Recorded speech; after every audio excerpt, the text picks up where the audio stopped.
Hello everyone, today I am presenting important questions for REET exam for both level 1 and level 2। इससे पहले हमने set 14 तक बहुत सारे इंपॉर्टेंट क्वेश्चंस को डिस्कस कर लिया है। अगर आपने वो वीडियोस नहीं देखी है तो आप चैनल पे जाके वो वीडियोस देख सकते हैं या फिर इसी वीडियो के डिस्क्रिप्शन में लिंक है, वहां पे जाके वो वीडियोस देख सकते हैं। तो स्टार्ट करते हैं अपनी सीरीज का सेट 15।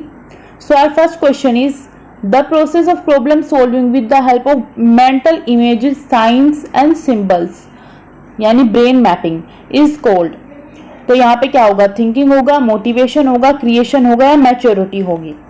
तो यहाँ पे क्या है, जैसे थिंकिंग है, थिंकिंग के अंदर आ जाता है कि आप ये कॉग्निटिव एक्टिविटी है और इसमें हम यूज करते हैं प्रॉब्लम सॉल्विंग का। यहाँ पे हम डिसीजन लेते हैं, नए आइडियाज क्रिएट करते हैं। तो जैसे साइन, इमेजेस, सिंबल, ये सब का यूज हम थिंकिंग के अंदर करते हैं। बाकी मोटिवेशन एक फैक्टर है that stimulates an organism for achieving a particular task. किसी को भी अंदर से ही एक स्टिमुलेशन होती रहती है कि वो उसको एक पार्टिकुलर टास्क अचीव करना है, वो ही फैक्टर है हमारा मोटिवेशन।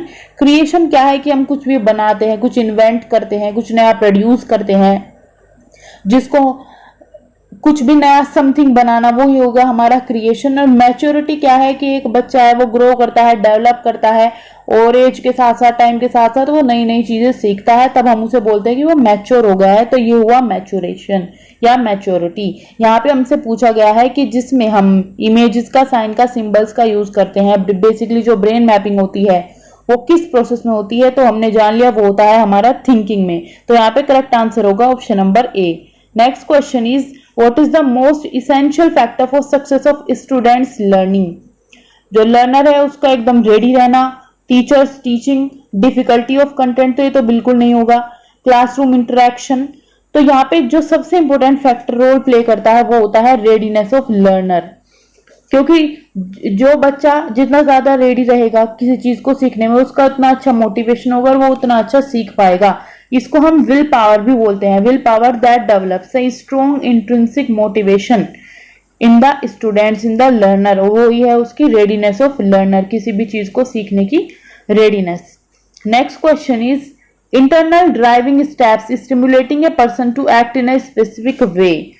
आपके अंदर से कुछ इंटरनल ड्राइव्स आती है, कुछ भी एक स्पेसिफिक वे में आपको एक्ट करने के लिए एक तरीके से क्या है, इन्फ्लुएंस करती है। तो वो क्या चीज हो सकती है? तो यहाँ पे करेक्ट आंसर होगा ऑप्शन नंबर ए, इंट्रिंसिक मोटिवेशन। जहां पे भी इंटरनल ड्राइविंग फोर्स या इंटरनल ड्राइव की बात आए वो ही होता है इंट्रिंसिक मोटिवेशन। ये इंडिविजुअल्स मोटिवेशनल स्टिमुली है जो खुद के अंदर से आती है, किसी भी इंडिविजुअल के विदिन से आती है, उसको हम इंट्रिंसिक मोटिवेशन बोलते हैं।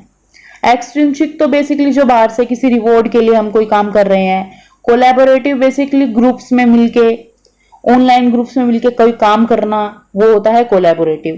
Next question is the learning style of each student is different. तो बिल्कुल सही है। सिमिलर नहीं होता है, यूनिक भी हम बोल सकते हैं। किसी भी स्टूडेंट के सीखने का तरीका यूनिक और सबसे अलग हो सकता है। तभी क्लास के अंदर टीचर एक ही चीज को पढ़ाता है लेकिन फिर भी बच्चों के मार्क्स अलग अलग आते हैं। कोई ये ज्यादा अच्छे से सीखता है, कोई कुछ चीजें सीखता है, तो इसलिए वो डिफरेंट भी होता है और यूनिक भी होता है। तो यहाँ पे करेक्ट आंसर होगा ऑप्शन नंबर डी, यानी both A and C. Next question is which of the following expectations student है फ्रॉम ग्रुप लर्निंग। तो ग्रुप से अप्रिशिएशन मिले तो ऐसा भी हो सकता है, to distribute the work equally ऐसा भी हो सकता है, to ignore individual view point तो ये नहीं होना चाहिए, to attract isolated students towards the group तो ये भी थोड़ा अगर माने। तो यहाँ पे अगर हम देखें एग्जैक्ट हमारा आंसर क्या होगा कि जो एक एक्सपेक्टेशन एक बच्चा करता है अपने ग्रुप के अंदर, तो वो होगा ऑप्शन नंबर बी कि जो वर्क है वो इक्वली डिस्ट्रीब्यूट किया जाए हर एक इंडिविजुअल में। बाकी एप्रिशिएशन या और चीजें सेकेंडरी हो जाती है, बट हमारा फर्स्ट आता है to distribute the work equally.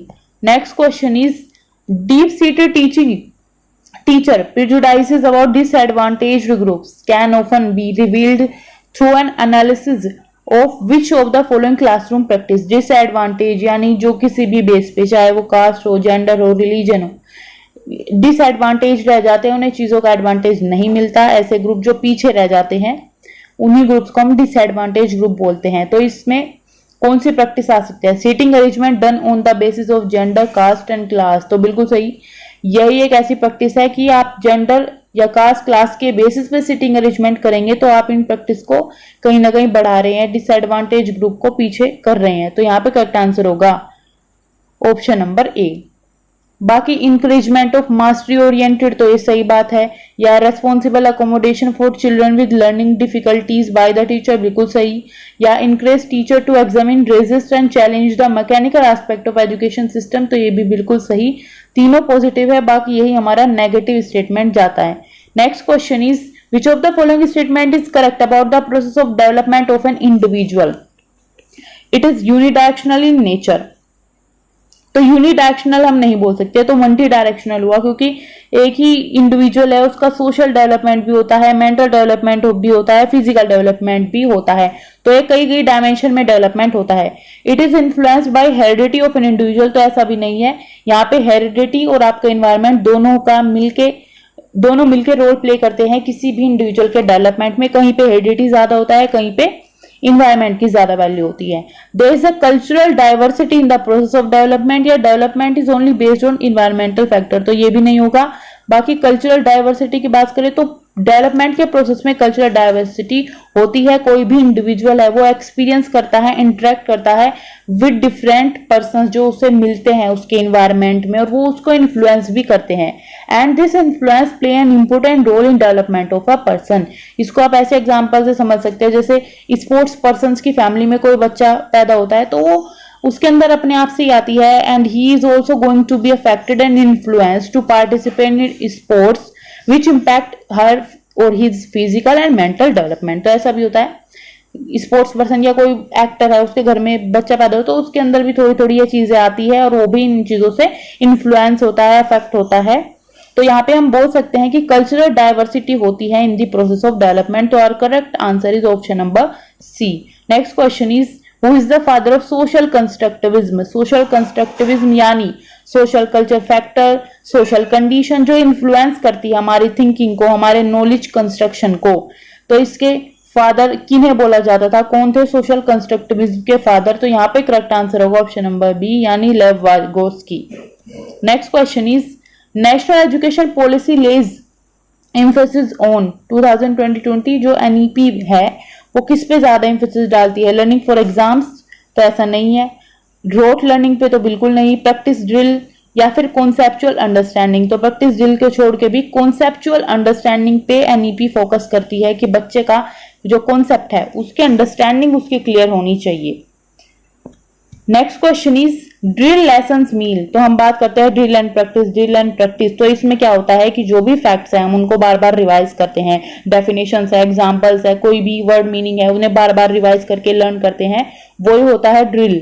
तो यहाँ पे करेक्ट आंसर होगा option number B, revising of learn facts.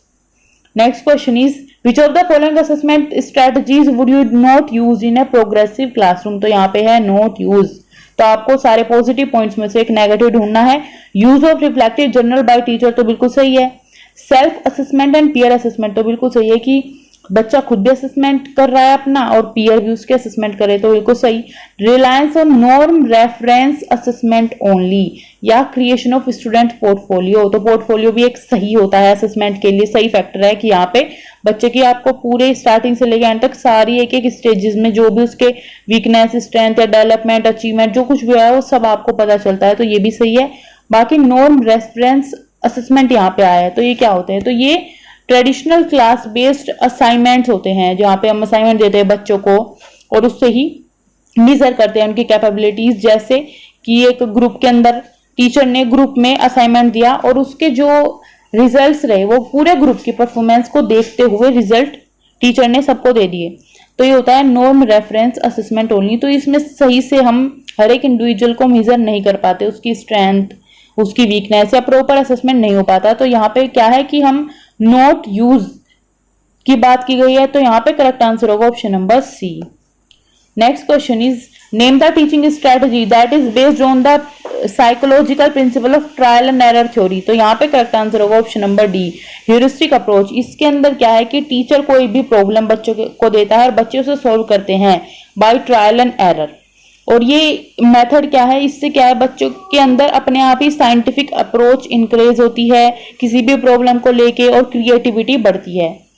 Next question is lowest level of cognitive achievement is, तो ये ब्लूम ने कोग्निटिव लेवल्स दिए थे तो उसमें लोवेस्ट लेवल की बात हुई है। तो इस तरीके के ओल्ड वर्जन और ये न्यू वर्जन था ब्लूम का, तो ओल्ड वर्जन के हिसाब से पहले knowledge I, understanding I, application I, analysis, synthesis, evaluation, फिर उसको ये वर्ब में चेंज करके रिमेम्बरिंग, अंडरस्टैंडिंग, अप्लाइंग, एनालाइजिंग, और ये चेंज हो गए थे इवैल्यूएटिंग और क्रिएटिंग ऊपर आ गया था। तो इसमें हमसे पूछा गया है कि लोवेस्ट कौन सा लेवल है, तो यहाँ पे ऑप्शंस में हमारे दिया हुआ है अंडरस्टैंडिंग, नॉलेज, एप्लीकेशन, इवैल्यूएशन, यानी ये ओल्ड वर्जन की बात कर रहे हैं तो यहाँ पे लोएस्ट लेवल है नॉलेज। तो ये लेवल आपको पता होने चाहिए, तो यहाँ पे करेक्ट आंसर होगा ऑप्शन नंबर बी यानी कि knowledge. Next question is which of the following is not a characteristic feature of extrinsically motivated child, जो बिल्कुल रिवॉर्ड्स के लिए या बाहर से ही मोटिवेटेड होता है, इनर कोई ड्राइव उस बच्चे के अंदर नहीं होती। तो they have a personal interest in doing their work, तो यह स्टेटमेंट हमारा हो जाएगा नोट के हिसाब से करेक्ट, क्योंकि उनके जिनके अंदर पर्सनल इंटरेस्ट होता है किसी भी काम को करने का, उसमें होता है इंट्रिंसिक मोटिवेशन, ना कि एक्सट्रिंसिक। बाकी रीइंफोर्समेंट पे जो डिपेंडेंट होते हैं वो एक्सट्रिंसिकली मोटिवेटेड चिल्ड्रन होते हैं, and they anticipate about getting a reward, बिल्कुल, and they do not experience an internal drive. तो ये तीनों ही फैक्टर जो है वो दिखाते हैं एक्सट्रिंसिकली मोटिवेटेड चाइल्ड को। कौन नहीं दिखाता, वो है option number A. Next question is which of the following is important for assessment in education, assessment of learning, यानी जो बच्चे का हम बार बार असेस करते हैं, फॉर्मेटिव असेसमेंट हमने लिया, उसकी स्ट्रेंथ वीकनेस हमने पता करी, बार बार हम बच्चे को असेस करते रहते हैं, वीकली यूनिट टेस्ट लेते रहते हैं, तो एक तो ये हुआ। बाकी डिस्क्रिमिनेशन अमंग स्टूडेंट तो बिल्कुल गलत स्टेटमेंट है, स्टूडेंट को रैंक भी हमें नहीं करना है और लेबल भी नहीं करना है। कोट बेटर मार्क्स तो ये भी नहीं है, मार्क्स के पीछे नहीं जाना है। तो कौन सा इंपोर्टेंट हुआ, तो ये इंपोर्टेंट हुआ असेसमेंट ऑफ लर्निंग, तो यहाँ पे करेक्ट आंसर हो जाएगा ऑप्शन नंबर ए। इसमें जो टीचिंग एंड लर्निंग प्रोसेस में डिफिकल्टीज आती है उसको भी टीचर चेक करता है और धीरे धीरे अपने में भी इंप्रूवमेंट करता है। Next question is Maslow's hierarchy does not include, तो Maslow hierarchy of needs Maslow ने दी थी, जिसके अंदर उन्होंने बहुत सारी नीड की बात करी थी, जैसे कि ये यहाँ पे आप देख सकते हैं फिजियोलॉजिकल नीड, जिनके बिना हम नहीं रह सकते, जो हमारे सर्वाइवल के लिए जरूरी ही जरूरी है, जैसे food, water, warmth, rest. Safety आ जाती है उसके ऊपर, जिसमें सिक्योरिटी, सेफ्टी की हम बात करते हैं। फिर उसके बाद आती है belongingness need and love need, जिसमें रिलेशनशिप, फ्रेंडशिप, इनकी बात आती है। फिर आती है एस्टीम नीड्स, जहाँ पे हम प्रेस्टीज या हमें कोई अकॉम्प्लिश करे, अचीवमेंट हमें मिले, उसकी नीड्स हमें अंदर से आती है। फिर सेल्फ एक्चुअलाइजेशन, जहाँ पे हम अपने फुल पोटेंशियल पर होते हैं कोई भी काम करने के लिए, जैसे कैप्टन विक्रम बत्रा का यहाँ पे एग्जाम्पल आता है कि जब भी वो वॉर में थे तो वो अपने भी एकदम फुल पोटेंशियल में थे, उन्होंने कुछ आगे पीछे का नहीं सोचा, और जो वॉर थी उसमें एकदम आगे आके सामना किया, और इसमें उनकी डेथ भी हो गई, बट उन्होंने अपने फुल पोटेंशियल को वहां पे रियलाइज किया, अचीव किया। तो यहाँ पे हमसे क्या पूछा गया है कि कौन सी जो नीड है वो इंक्लूड नहीं है, तो सोशल भी है, एस्टीम भी है, फिजियोलॉजिकल भी है, यहाँ पे मटेरियल नीड की बात नहीं की है मैस्लो ने, तो यहाँ पे करेक्ट आंसर होगा option number A. Next question is bulimia nervosa is, तो ये क्या है, ये एक ईटिंग डिसऑर्डर है, इसकी हमने पहले ही बात की है। 3 टाइप के ईटिंग डिसऑर्डर होते हैं, एक होता है एनोरेक्सिया नर्वोसा, फिर होता है बुलिमिया नर्वोसा, फिर है बिंग ईटिंग। तो एनोरेक्सिया नर्वोसा में क्या है कि ये बेसिकली एडोलसेंस गर्ल्स में होता है, उन्हें क्या लगता है कि वो बहुत ज्यादा फैटी है, वो तो ऐसे में वो क्या करते हैं, उनका वेट बहुत ज्यादा है, ऐसा उन्हें लगता है कि वो ओवर वेट है, चाहे वे ना भी हो, तो ये डिसऑर्डर है। इसके अंदर क्या है, फिर वो बहुत कम खाना खाते हैं या खाती है और बहुत ज्यादा एक्सरसाइज करती है, तो ये होता है एनोरेक्सिया नर्वोसा। तो इसके अंदर एक्सेसिव एक्सरसाइज करती है और कभी कभी इतना ज्यादा एक्सरसाइज करते हैं या बिल्कुल एम्प्टी स्टमक रहता है कि उनकी डेथ भी हो सकती है, वो खाना नहीं खाते हैं, बिल्कुल ही कम खाते हैं। फिर आता है बुलिमिया नर्वोसा, जहाँ पे लार्ज अमाउंट ऑफ फूड हम एक ही अटेम्प्ट में कंज्यूम कर लेते हैं एकदम स्पीड से। इसके बाद क्या होता है, रिजल्ट आता है वॉमिटिंग होती है और आपको एक्सेसिव एक्सरसाइज करनी पड़ती है उसको ओवरकम करने के लिए। फिर आता है बिंग ईटिंग, तो ये भी बुलिमिया नर्वोसा जैसा ही है, बट इसके अंदर क्या है कि आप इस तरह लार्ज अमाउंट में फूड खाते रहेंगे, अमाउंट कंज्यूम करते रहेंगे, तो ऐसे क्या होगा, एक पर्सन को ओबेसिटी होगी एंड ओवरवेट हो जाएगा वो बहुत ज्यादा। तो ये तीनों ही ईटिंग डिसऑर्डर्स है, इनसे रिलेटेड क्वेश्चंस रीट में बार बार पूछे जाते हैं। तो यहाँ पे यही है eating disorder, option number A is correct answer. Next question is while learning approach is a particular small group approach that involve democratic process, individual accountability, equal and collective rewards. तो ये सारे ही रेफर कर रहे हैं cooperative learning को। अब जिसमें हम स्मॉल ग्रुप की बात करते हैं तो डेफिनेटली वो कोऑपरेटिव लर्निंग होती है। इसमें स्मॉल ग्रुप रहता है, इंडिविजुअल ग्रुप दोनों की अकाउंटेबिलिटी होती है, एक डेमोक्रेटिक प्रोसेस ही होता है और इक्वल कलेक्टिव रिवॉर्ड्स दिए जाते हैं। तो यहाँ पे करेक्ट आंसर होगा option number A. Next question is how can a teacher introduce a new concept to the student by providing the details of the concept with the help of an expert on that topic, by telling the student to go through certain books on the concept before the class, या by trying to connect the new concept rationally to what they already know। तो हमें पता है जब भी नया concept हमें बच्चों को बताना है एज ए टीचर, तो वहां पे हमें उनके प्रीवियस नॉलेज को कनेक्ट करते हुए नए जो कॉन्सेप्ट है उसको इंट्रोड्यूस करना होता है। यही हम लेसन प्लान में भी बनाते हैं और यही अप्रोच फॉलो की जाती है। तो ये किस ऑप्शन की तरफ बता रही है, तो यहाँ पे करेक्ट आंसर होगा ऑप्शन नंबर डी इसको सेटिस्फाई कर रहा है, जहां पे हम क्या कर रहे हैं by trying to connect the new concept rationally to what they already know, यानी कि उनकी previous knowledge. Next question is ego operates on the basis of. तो ईगो फ्रूट ने हमें जो थ्योरी दी थी उसके अंदर उन्होंने 3 चीजों की बात की थी। साइकोएनालिटिकल थ्योरी थी जिसमें उन्होंने इड, ईगो और सुपर ईगो की बात करी थी। जो इड है उसमें क्या है कि हम जो भी मोरल वैल्यूज है किसी भी चीज को कंसीडर नहीं करते, बस जो चीज का हमारा मन करता है वो हम करते हैं। प्लीजर प्रिंसिपल पे बेसिकली बेस्ड होता है इड।